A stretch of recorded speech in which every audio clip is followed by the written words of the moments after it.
Welcome to the Theatre of Speed, where today the drama began before the lights went out. Daniel Bourne, starting an unlikely P5, has orchestrated a masterpiece of psychological warfare. He commissioned a local sand artist to erect colossal, intricate sculptures at the pit entrances of his key rivals.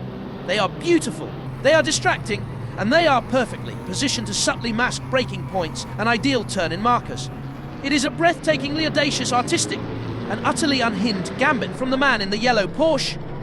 The grid forms a mechanical beast holding its breath, ready to pounce. Dubal's pulled over on the formation lap. Radio's dead silent. Is it a mechanical failure, or is the track's new artwork already claiming its first psychological victim before we even begin? The lights are out! A torrent of fire and fury down to turn one. Bourne is sluggish off the line, a typical start. He's guarding that inside. It's a hornet's nest around that yellow Porsche. Cars are swarming, looking for any gap, any sign of weakness from Daniel Bourne. And Hutt's Aston Martin slingshots past. A clean move. Bourne gives him the space, perhaps too much. Through the chaos of the first chicane, the field breathes. No carbon fibre casualties just yet, which is a minor miracle given the aggression on display here. They all survive the opening gambit.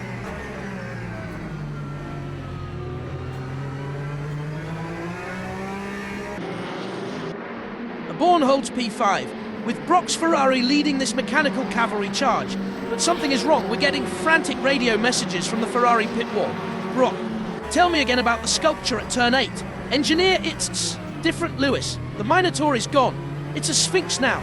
The sculptures are not static. A Bourne sand artist is a rogue element, actively reshaping the battlefield between laps, turning static art into a dynamic weapon of navigational chaos. This is not just psychological warfare. This is landscape warfare. This is madness.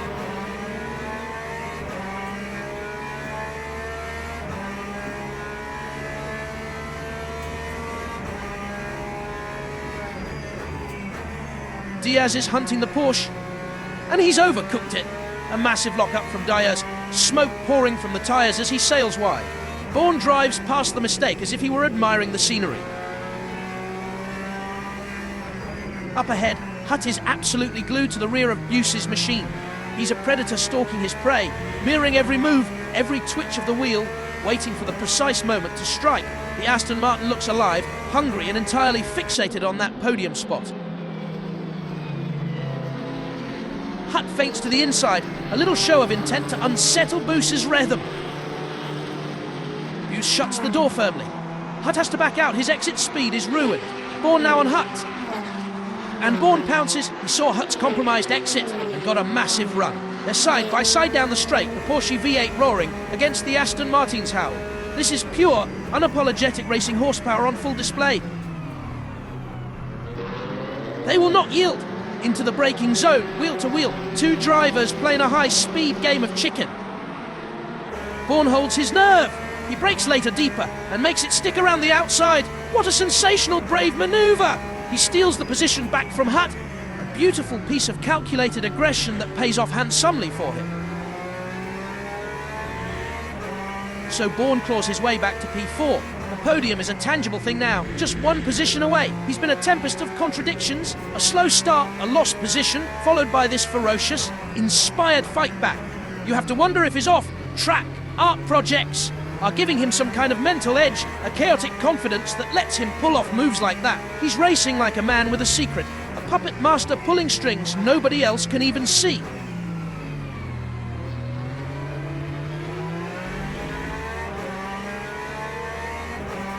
We're hearing Bourne's radio, but he's not shouting in anger. He's giving instructions. It's calm, chillingly precise. Bourne, okay, tell Silas it's time. Activate the Mulsanne Mirage. I want the exit of the second chicane to look longueur. Engineer, copy that. Relaying to the artist. Mulsanne Mirage is a go. He is directing this madness in real time. Daniel Bourne is not just driving a race car. He is conducting a symphony of sabotage from the cockpit, using his engineer as a conduit to his rogue artist to reshape reality for his rivals.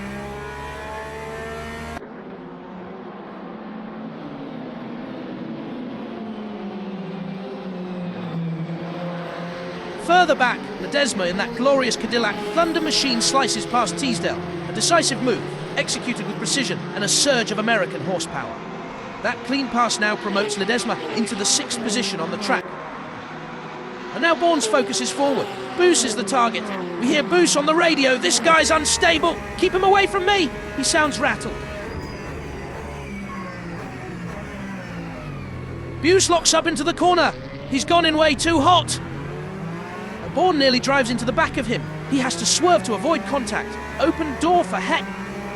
A disaster for Bourne. Hutt and Ledesma stream past on the inside as Bourne recovers. A moment's hesitation costs him 2 valuable positions. And now Diaz is lining up his Ferrari, smelling blood in the water. And Bourne slams the door shut. A brutal defensive chop across the nose of the Ferrari.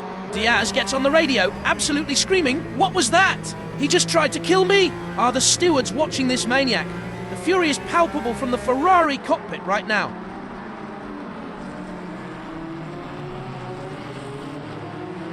Ledesma pushes too hard and runs wide, kicking up a huge cloud of dust. It looks like some of that artistic sand has drifted onto the track edge. He keeps control. A fantastic bit of car handling, but it's a stark reminder of how treacherous the circuit peripheries have become today. The landscape itself feels hostile.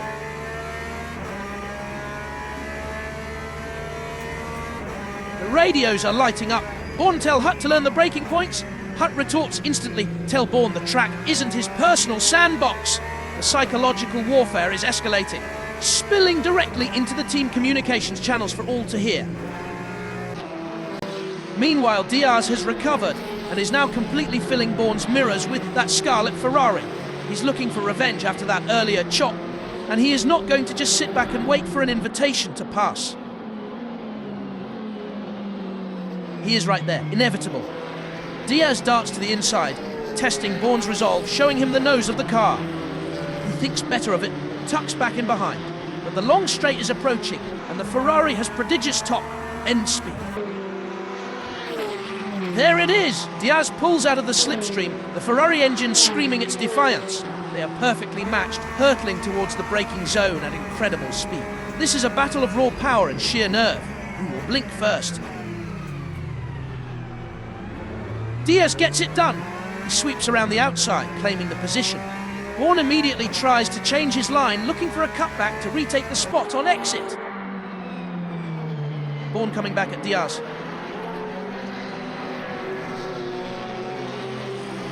But he backs out of it. A rare moment of caution from Daniel Bourne.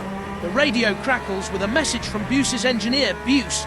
Reports of shifting dunes near the Porsche curves are confirmed. Repeat, the landscape is not stable. Adjust your markers. What began as a subtle mind game has morphed into a genuine physical hazard. Bourne the architect is now just another soul trying to navigate his own labyrinth. It's one thing to create chaos, it's another thing entirely to have to drive through it at speed.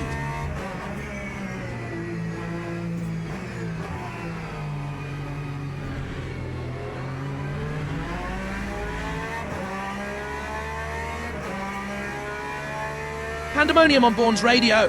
He's screaming, but it's panic, not anger. It's too much. Tell Silas the quartz frequency is interfering. Our telemetry is flickering. Abort, I repeat. Abort the silica enhancement. The sand, it's not just sand. It's laced with a magnetically charged reflective silica. It wasn't just meant to block sight, but to scramble rival sensors. And now, the unthinkable has happened. The weapon has turned on its master. Bourne's own car is being attacked by his creation. The sabotage is out of control.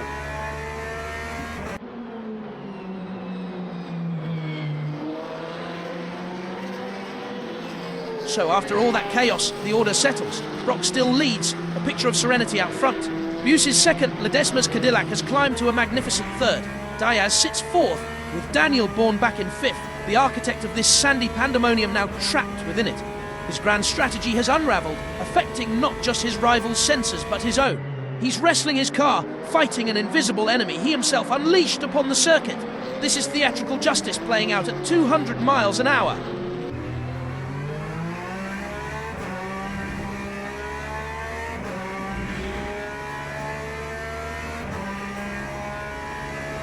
Wait a moment! Bourne is up to P4. Hutt is 5th. Where did Teasdale go? He's dropped to 6th. We missed it in the chaos, but it must have been a mistake forced by the treacherous track conditions. The running order is a fluid, unpredictable mess. Someone must have seen a mirage, a ghost of a braking marker where the sand has shifted and paid the price.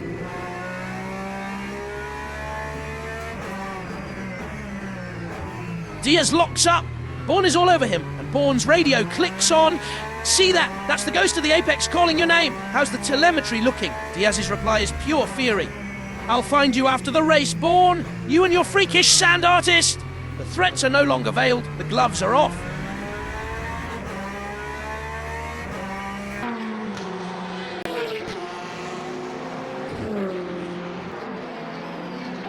Yellow flags in the distance. Someone's in the gravel trap. It's hard to see through the haze and the shimmering dust that's been kicked up onto the circuit. Bourne is back on with his engineer. The frequency is wrong. Tell him to stop.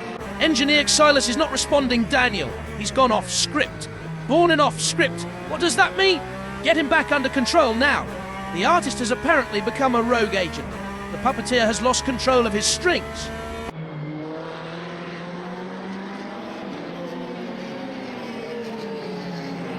Bourne is eyeing a podium, but he's flying blind.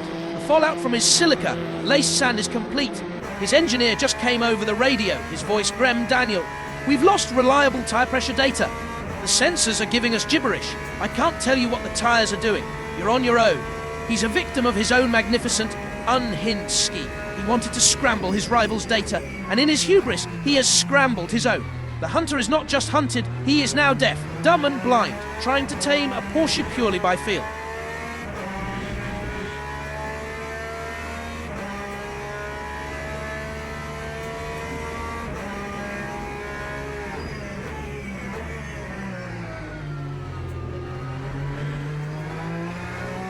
And up front, the battle for second place is igniting. Diaz has reeled in boost, the Ferrari looking immensely powerful. You can see the frustration in his driving. He's throwing the car into the corners, desperate to get past and chase down the leader. He's fighting the track, the other car, and the phantom data glitches caused by Bourne's rogue silica. He's right on his gearbox. Is he going to send one down the inside? It looks awfully tempting. No, Boost defends the line perfectly, forcing Diaz to think again. And look who's arrived! Daniel Bourne, despite his sensor issues, has dragged his Porsche back into this fight. It's a three-way dance for the podium. Diaz is clearly the quicker of the two. He's darting left and right, trying to force an error from Buse, who is driving a masterful defensive race under immense pressure. The Ferrari is a caged animal looking for release. There it is! A massive dive bomb from Diaz from a long way back. This is brave. And he's done it! He bullies his way through, a little nudge of bodywork, and he makes the move stick. Buse is furious, but Diaz is through and into second place. That was pure aggression. So the order shuffles again. Diaz is now P2, hunting the leader. Buse is relegated to P3, and Daniel Bourne is sitting in P4, watching it all unfold with a front row seat. He's got his own battle to fight now.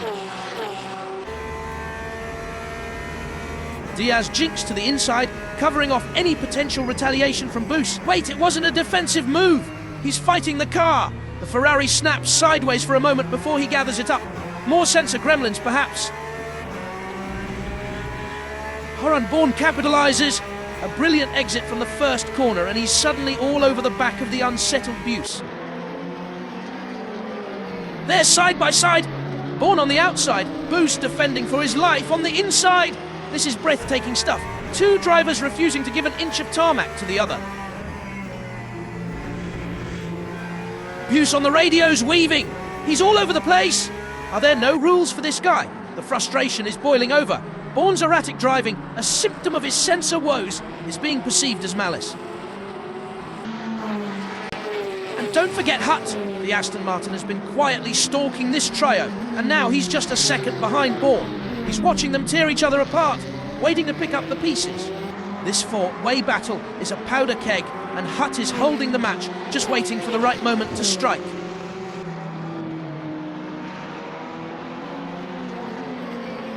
Diaz seems to have tamed his prancing horse for now. He's pulling away from the squabbling pack behind him, leaving them to fight over the scraps of the podium places. The fight for second is now a glorious, chaotic three-car brawl. Bourne, Buse and Hutt are practically tripping over each other. It's impossible to predict who will come out on top. Bourne is driving on instinct, his instruments are flickering live. Buse is fuming, driven by pure anger at Bourne's tactics. And Hutt is the cool, headed assassin, observing, calculating, and waiting for the inevitable mistake from the two hotheads in front of him. This is motorsport drama in its purest, most volatile form.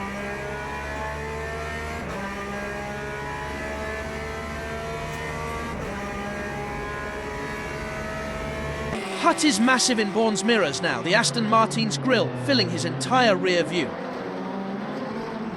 He makes his move, a clean, decisive overtake on Bourne into the first corner. Bourne simply had no defence, maybe his spotter is seeing ghosts. And Buse runs wide ahead. He's offline. Hutt sees the opportunity and immediately attacks, looking to take two positions in two corners. What an incredible turn of events for the Aston Martin driver. This could be the defining moment for his race. No! Hutt is too ambitious! He carries too much speed and now runs wide, bouncing over the curbs. He's lost all his momentum, and here comes Bourne, the man who created this chaos. He gifted an opportunity by it. He can slice back past Hutt and maybe even challenge Buse again. The silica-laced track giveth, and the silica-laced track taketh away.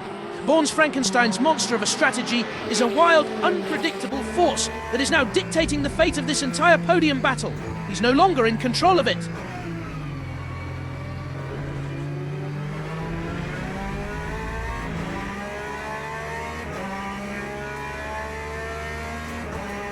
Bourne is screaming into his radio, "Just give me tyre temperatures!" The core temps, "Forget the surface sensors, I'll drive by feel!"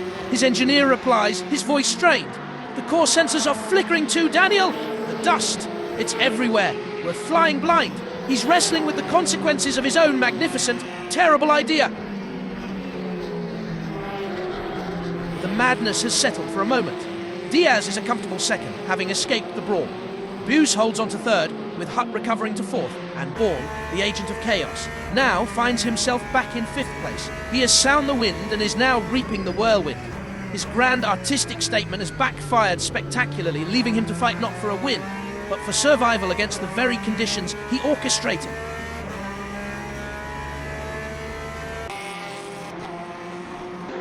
"5 minutes remain on the clock, and the final act of this tragedy begins. The setting sun is catching the silica dust that now coats the circuit, turning the air into a shimmering, a glittering fog. It's beautiful and it's lethal. We're hearing from multiple drivers now, all complaining of mirages, of seeing shimmering walls of water on the straights, of apexes that seem to move and vanish before their very eyes. Daniel Bourne didn't just build sculptures to confuse his rivals, he has fundamentally broken the sensory reality of the entire racetrack for everyone, including himself. This is his legacy. Beautiful, chaotic, shimmering hell.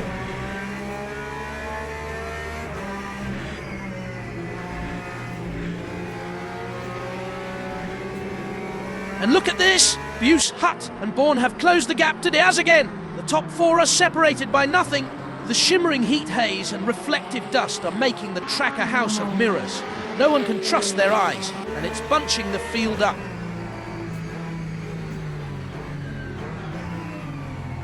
Diaz runs wide.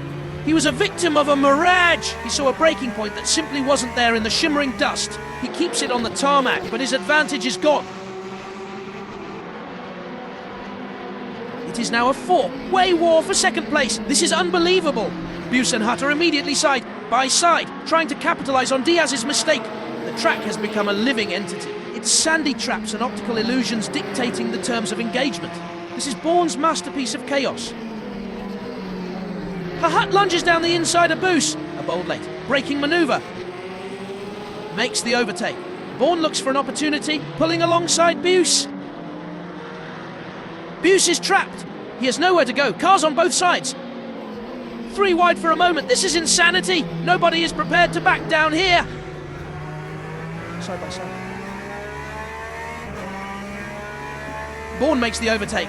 Now P4, Buse P5, last lap to go. One more tour of this sandy, shimmering hellscape to decide the podium.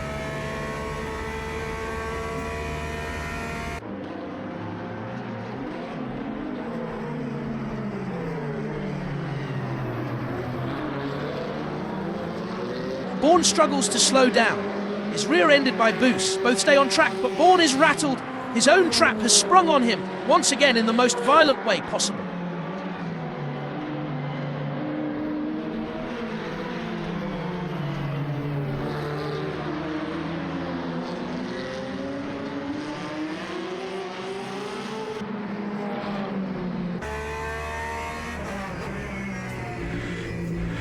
Hut Vez Diaz for P2, Born Vez Boost for P4. Brock is way off in the distance in P1.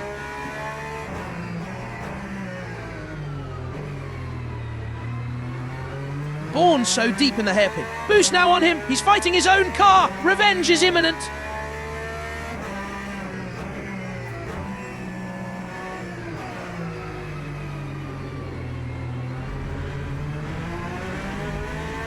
Bourne's over the curbs, fighting for traction, fighting his own car. Buse is beside him.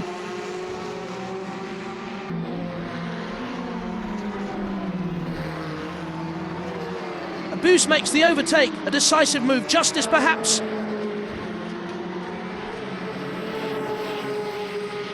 Bourne is livid, shouting profanities to Buse, at his engineer, at the sand artist, at the universe itself. The meltdown is total.